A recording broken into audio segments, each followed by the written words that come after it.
So I put 3 kids into the same basin of water. The first kid is soaked just about below his knees. The second kid is soaked at knee level, and the third kid is soaked up to the level of his thighs.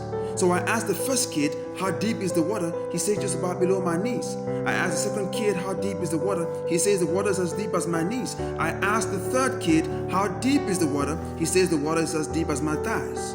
You see, they were all in the same basin of water for the same length of time. But you see, they had each of them a different perspective of the situation. How good or how bad things are to you depends on who you're talking to, who you're not talking to, who you're looking at and who you're not looking at, who you're listening to and who you're not listening to.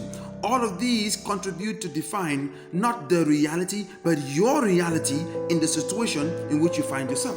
It's very important. So if you wake up in the morning and you look at the sun, you face the east, the sun is rising. It's a beautiful day, it's a great morning. But if you turn and start facing the west, that same sun at that same moment starts setting. It's no longer rising. And so your horizon doesn't change, but what changes is your perspective of the sun in the same horizon.